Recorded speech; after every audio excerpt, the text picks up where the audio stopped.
Greetings and welcome to Riding the Wave of a Developmental Reading Hybrid Platform. I'm Dr. Celia Cruz Johnson, and I would like to share with you my experience with the designing and teaching of this hybrid course. I'd like to share with you some background information. This course began as a learning community of 2 developmental courses in the area of reading and writing, both of them 2 levels below English composition, in the fall of 2003 with approximately 17 students. We ceased to offer the course as a learning community per se in spring of 2012. At the time we had 35 students enrolled and also had students waitlisted. In spring of 2013, this course was offered standalone hybrid, and there were 19 students enrolled. So you can see there is a little bit of history there. What has worked? One of the things that's really essential for this to work has been Instructor Qualifications. The person who teaches this type of setting needs to be a dedicated teacher, one who enjoys challenges and likes technology, one who likes to keep up with current events, one who's aware of the basic skills students need, understands life situations, things happen to all of us, a teacher who can think outside the box, a teacher who practices open door policy where students are welcome in her office or his office all the time, a teacher who is not afraid to make mistakes and do some self-reflection and learn from them, and a student who advocates for their students. Those involved in this type of learning community hybrid course should be involved with the planning. And this calls for a year ahead before the course is offered to identify a course that can be offered in a hybrid setting, to get approval from the division dean, as well as present and get approval from the curriculum committee to offer the course in the distance education format. The instructor should also have enrolled in online courses or also participate in hybrid courses and attended staff development conferences that deal with hybrid learning, online learning, distance education. The instructor should also participate in creating flyers and direct advertisements that would stimulate students to enroll in the course. The instructor of record should recruit students through referral from counseling, special programs on campus such as Disabled Students Program, EOPNS, CAR program, and other support services. Another way to recruit and advertise is the word of mouth, student referral. This was great. The instructor should also be working with the dean and the class scheduler to ensure that the course is listed in a hybrid setting that's indicated that the students only come once a week, and that the course is also advertised in a separate section within the schedule, so the student, it will stand out as a different offering.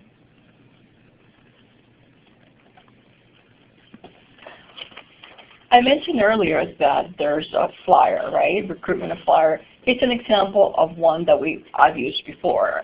Key to Success, a hybrid reading 301 course. Be on campus 2 hours a week, only on Tuesdays. 1 class during this time, which is 4 units. Do Thursdays work from any location. Develop and improve your computer skills. Access to tutors within the class, as well as the Reading and Writing Center.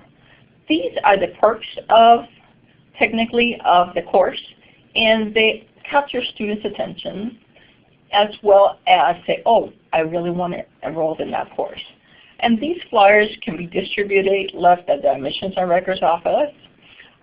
If the course is part of a sequential reading program, they can be, the teacher can make presentations and the previous level courses to recruit students, and it's been very, very helpful. Every semester, I personally print at least 200 flyers, distribute them on campus, and it really helps with the recruitment.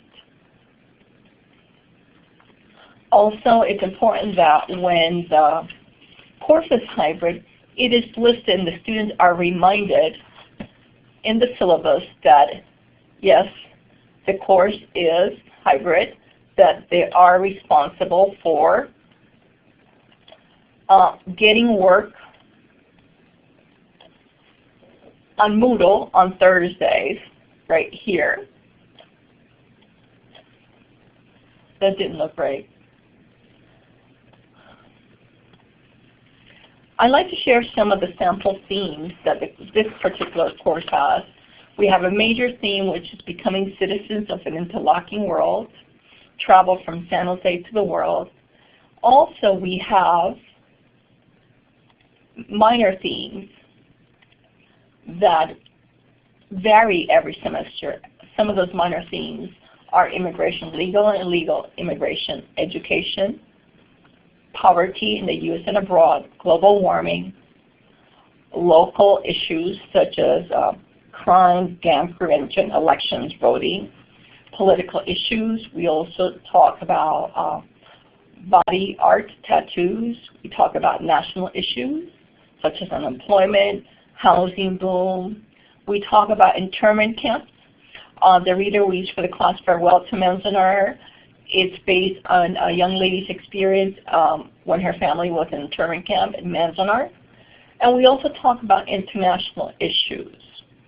So whether it's poverty in the U.S., whether it's economic, whether there are wars, all of these are part of things that we talk about as we work with the students' reading skills. And again, they vary per semester. The class. Like I mentioned before, it's a hybrid class, and the students on Tuesdays, they meet in the classroom.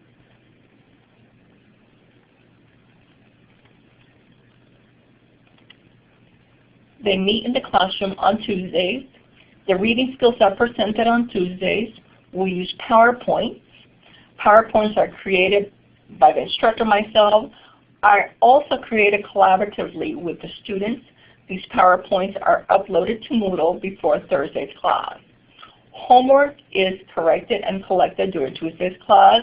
The students work individually and collaborate together. Homework assignments are also given.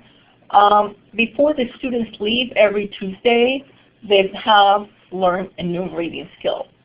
So when they log in on Thursday, which is the online version of the class, they will have the PowerPoint that was created from Tuesday's class will be uploaded for Thursday's class. There will be assignments posted online. The skills that we practice on Tuesday through the PowerPoints are also practiced now in Thursday's class. This practice is enhanced through exercises. There will be forums for the students. There'll be comprehension questions. There'll be discussions and reflection postings. Students watch videos. For Thursday's class, students are always required to submit at least one assignment online, whether it's a reflection question, whether it's a discussion question, whether it's a comprehension question.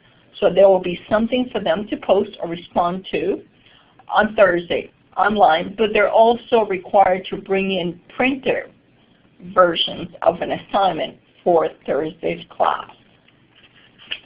For Thursday's class, at the beginning of the semester, students are taught how to log in.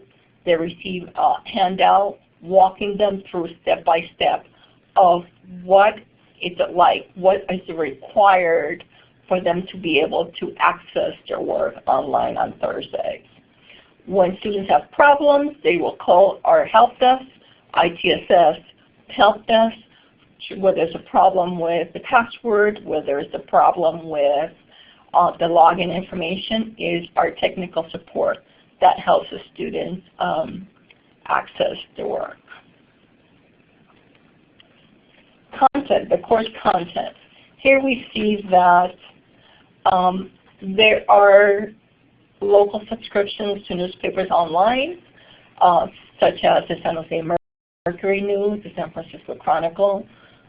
because like I said, the theme for the class is students of an interlocking world, we read about other places, such as we have subscriptions to online newspapers such as the New York Times, LA Times, Orlando Sentinel, Washington Post, Chicago Tribune. We have other online resources such as magazines, which include Mother Jones, Newsweek, Time Magazine, Rolling Stone, National Geographic, The Economist.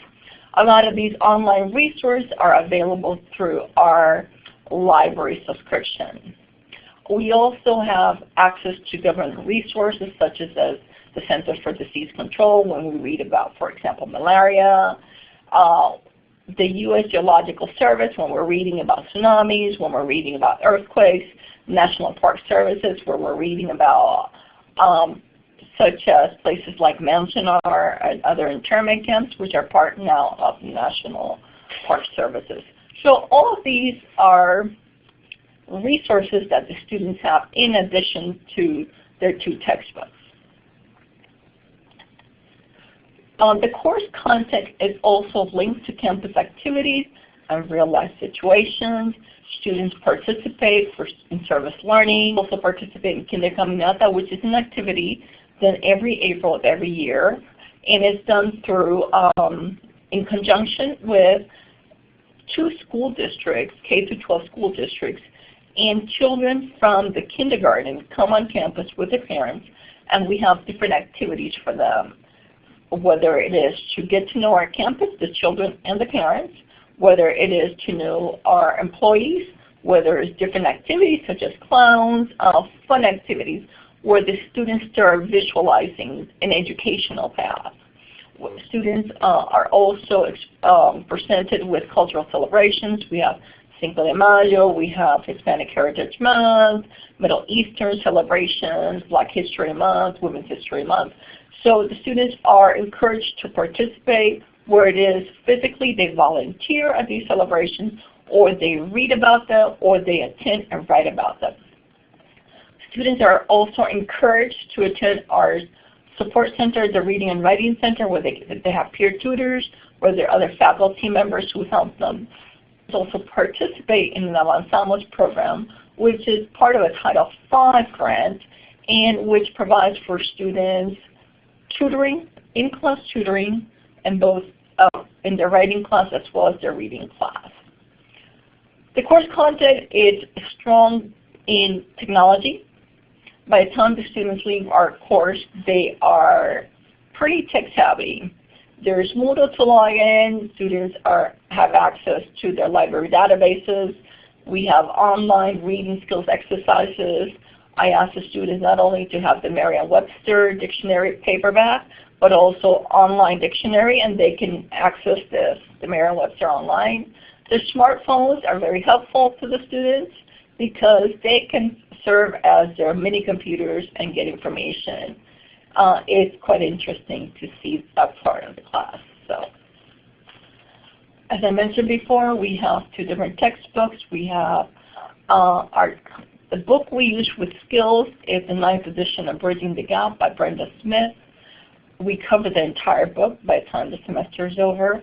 And our reader, where we work with inferences and figurative language, elements of fictions, is Farewell to Manzanar. Useful links for the reading class are the Reading and Writing Center. We have a website for it. We also use YouTube. And we use the Merriam-Webster dictionary like I mentioned earlier. And as we're working with summarizing, we look and learn the citation census through the MLA APA styles. How do we document information that we're citing? Very helpful resources to our students. Here you have a sample Moodle page, and it has, this is our first week. It includes information such as a form, like welcoming the students to the class. It also includes important dates for the spring semester.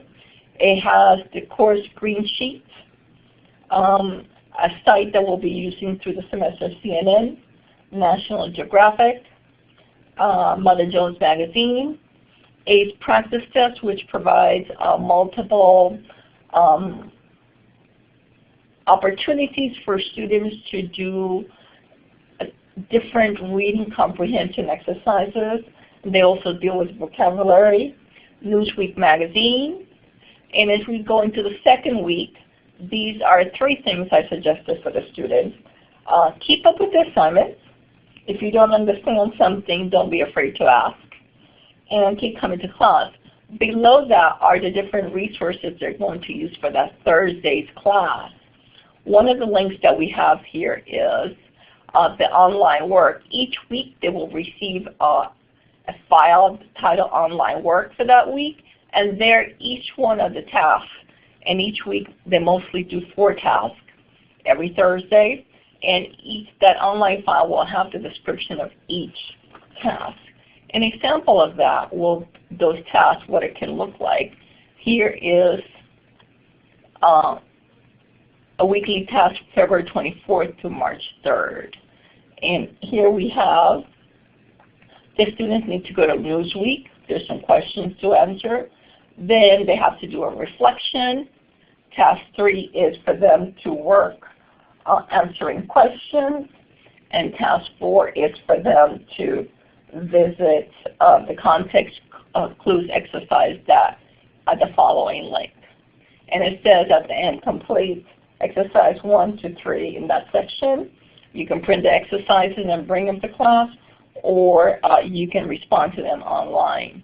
But there's a little note, make sure you bring your work to class on March 6th, so the following Tuesday the work has to be in class. So additional links that we're using for that week, and again, a self-reflection. Self-reflections are important elements in the class so the students can determine themselves how they're doing, where they're going, where do they need help. This includes a forum. Forums are also intricate parts of the class. The students share their experiences and their points of view. This particular forum asks the students to SQ3R. In other words, what they thought about the SQ3R. Is it going to help them in their study needs? Do they think it's going to be easy to use SQ3R? And again, students are asked, even though this is a reading class, students are asked to write, really clearly write a paragraph, responding, providing the response. I mentioned earlier that students, we have a lot of reflections in the class. Again, it's a good opportunity for the students to do that self-evaluation. This is how I'm doing. Oh, I am behind in this. And the self-reflections require the students to post something. And I will read it, but the classmates will read it too. This particular one is, in a short, clear paragraph, share with me and your classmates how you're doing in this class. Please include if you're able to keep up with the online portion of the class and how you're doing with the component of the class. Please be honest. I really need to hear how you're doing and determine if I can assist you with any of the problems you're having. So again, this is about week 3 of the course, and we do multiple self-reflections. It keeps the students thinking about how they're doing and how things are going for them. Let's talk a little bit about, I said that the course started in 2003, and we have data on it. And in 2003, again, this is a Reading 301 course, 2 levels below English composition. At census time, we had 32 students. By the time the semester finished, we had 24 students. Out of those 24 students, 75% was retention rate. Of those 24 students, 16 students passed. I mean, passed in the sense of this class has a 40% board grading exam, common final, that's graded by different teachers. And we worked in order to complete that or to pass that exam, we worked on that all semester long. So of those 24 students who finished the course, 16 of them passed the course. A little bit more data in spring 2010. Again, reading 301. A census time, we had 28 students. 20 students finished. There was a 71.4% retention rate. In comparison to other 301 courses, 89% of students were retained. 15 of the students passed for a 58% passing rate. In comparison to the other Reading 301 classes, there was a 53% passing rate. Additional data here in fall 2011. This was the enrollment in all 6 reading courses, 301 reading courses. This is the hybrid course, and again, here's the retention. So the hybrid course had a lower retention, but if you look at the success rate, it was perhaps almost second highest in comparison to the other 5 sections. The persistence rate. For this purpose, persistence refers to students who complete the course and register for the next developmental reading course this following semester. There's only one course after this, which is Reading 101. So here is the persistence rate. In fall 2009, there are 5 sections, face-to-face, 1 hybrid, and the persistence rate in the face-to-face sections was 40%, whereas in the hybrid there was 48% persistence rate. In spring 2010, again, 5 reading sections, the face-to-face, 1 hybrid section. In the face-to-face, there was 23% persistence rate, whereas in the hybrid section, there was 38% persistence rate. So students remain in class even though they may not pass, and students continue after they finish the hybrid 301. They enroll in the next level of Reading 101. After all these years, we're still having challenges. Enrollment seems to fluctuate. We have more and more students continuing to come on campus. Some of the students still have need extra help for the in-class tutoring and out-of-class tutoring. We noticed that some of the students are technology savvy, but we also determined that it would be best that if we start at a lower level in the reading program to continue to enhance technology in the lower level classes and the computer literacy. Encourage some of our students to begin using computers before they're enrolled in the hybrid course. Recently, the English department voted to eliminate the reading, the English course that is offered for students who are registered for the 301 course. So we definitely know this will impact the enrollment in the 3 reading courses. However, because this will be in fall 2014, we're not quite sure what the impact is going to be, but we know for a fact there will be some challenges. There are placement issues. A lot of our students are misplaced. First week of classes, I asked the students, do you think you're in the right class? And many of them say, no, I think I'm in the wrong class. And so we talk about what was it like for them when they took the placement exam. And many of them confess that they didn't take the placement exam in the serious manner they should have. And perhaps that's one of the reasons they're there. We have other students who are technically English as a second language students and decide to take English as a first language student placement test. So it's very difficult for them to work with the English track. We also have students who are Generation 1.5, and again, it's hard for them to succeed in this particular fast-paced reading course. The English department also we use the Compass which is the multiple choice placement test. However, the English portion does not have a writing sample. So students are placed on what we call the multiple choice results. And for a while, the department has considered writing their own prompt, but there have been some problems due to funding issues. We hope that in the future we can overcome this. We've been having conversations and dialogue on this for quite some time. The course has been fun to work with, and I like to share with you some data that I was able to compile on the program. So let's take an in-depth look at the hybrid developmental reading course. This information that I will be sharing with you comes from a student population for the students who were enrolled in fall 2008, in spring 2009, in fall 2009, and in spring 2010. This research was part of my doctoral dissertation.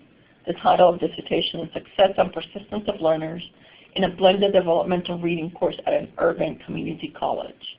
The research was based on 3 questions. The first 2, how does the success rate in a hybrid developmental reading course compare to the success rate in traditional development reading course? Second, how does the persistence rate in a hybrid developmental reading course compare to the persistence rate in the traditional developmental reading courses, the face-to-face? And to hear the students' voices, former students' voices, I asked the questions, how did the participants receive or perceive their success or failure in the blended developmental reading course at the community colleges? This, you will hear their voices, and it's very quite interesting. So for the research question 1, and you will see, like I mentioned, I used a population of 4 different semesters, and the success rate in fall 2008 in the face-to-face class was 66, whereas in the blended setting was 60. In spring 2009, face-to-face was 59% success. In the blended course was 59.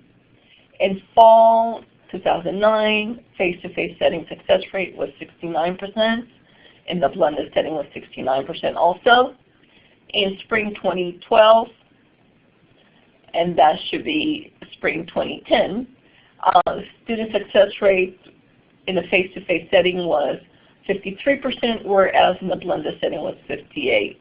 So the conclusion is the overall, the face-to-face section, the success rate was 61.75% in comparison to the blended section, 61.50%.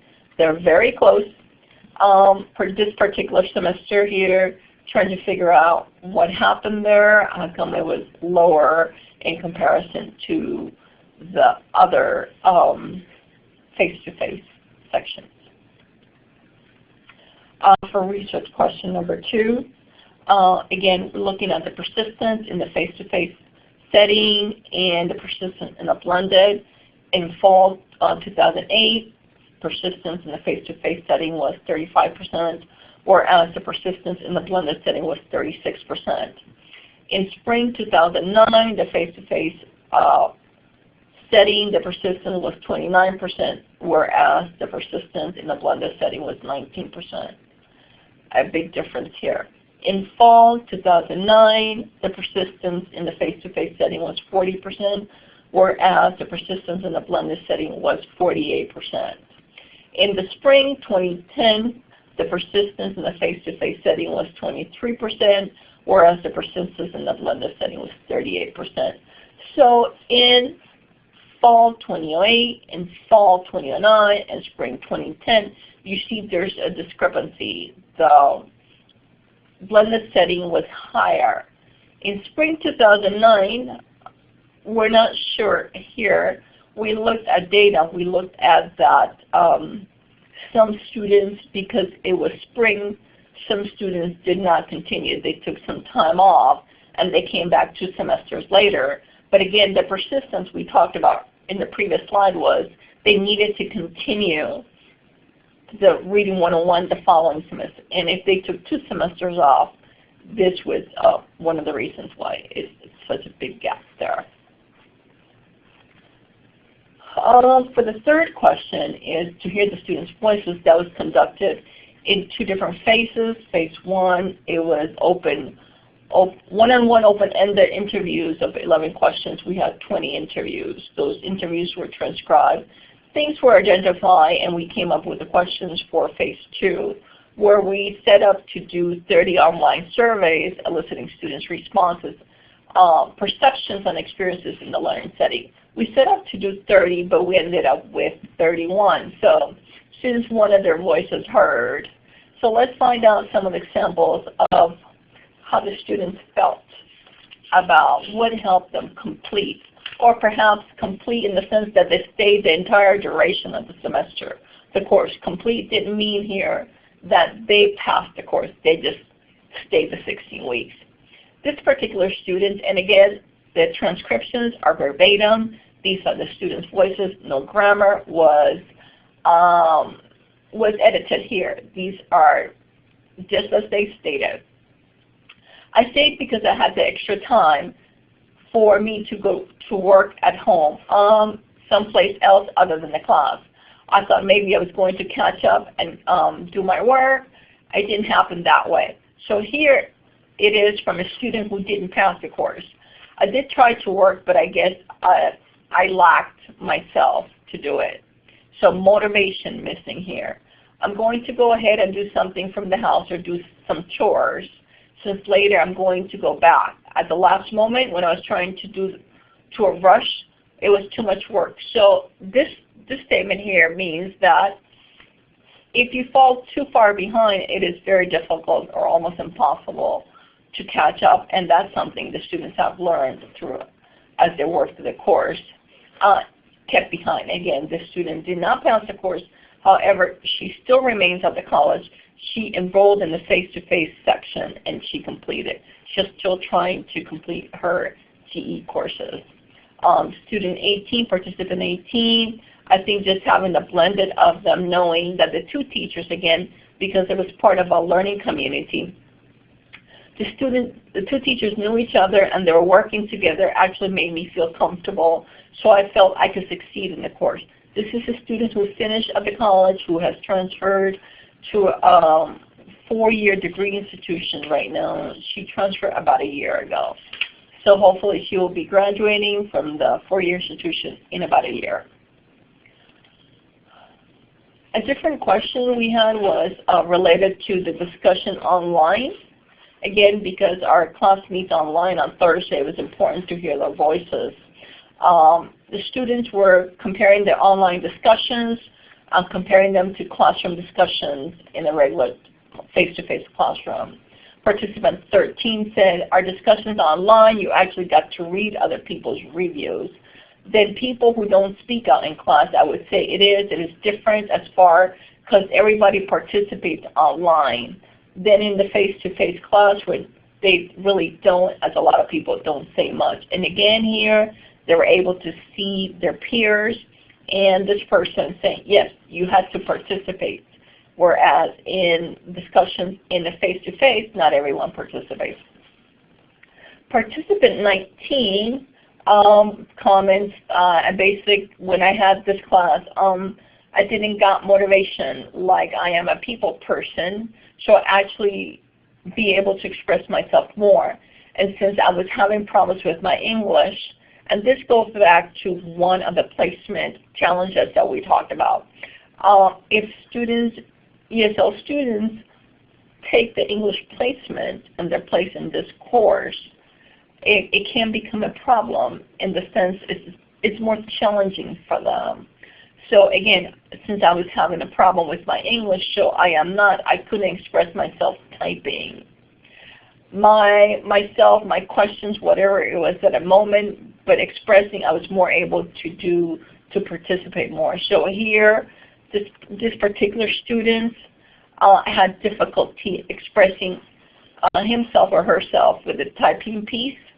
So, and again, person didn't get motivation. So again, person felt that they needed to be motivated to participate, and perhaps they didn't find that in the online part of the class.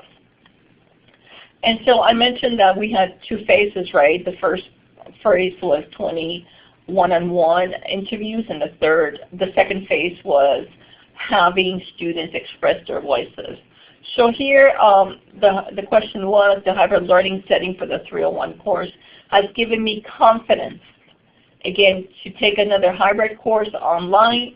Like I said, I set out to get 30 responses. I ended up with 31. 24 of them said strongly agree, 4 of them say agree. So if we add these 2, we come up with 90% of the students felt that the hybrid course, the hybrid learning, the online part on Thursdays, gave them confidence to continue and enroll in an additional course, hybrid course in the future.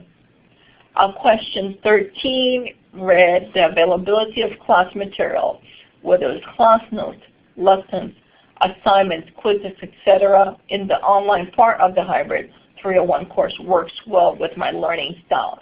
Again, we have multiple learning styles in the visual, auditory, hands-on, kinesthetic. So we have 31 participants. 17 of them stated strongly agree. 13 of them stated agree. So if we add these up, we come up with a 97% of the students who participated in the survey felt that the online part, the class materials, the notes, the lessons, the assignments, quizzes, PowerPoints were working well for their learning styles. Perhaps there were some materials that were auditory, there were others is visual. So that component of the hybrid course was helpful for the students. This was in a positive way. I'd like to thank you. We've come to the end of the PowerPoint presentation. I'd like you for your interest in the hybrid developmental reading course. If you have any additional questions, I can be reached at celia.cruz@sjcc.edu. And again, I want to thank you for your interest, and it's been a pleasure sharing this information and this experience with you. Have a wonderful day, and enjoy.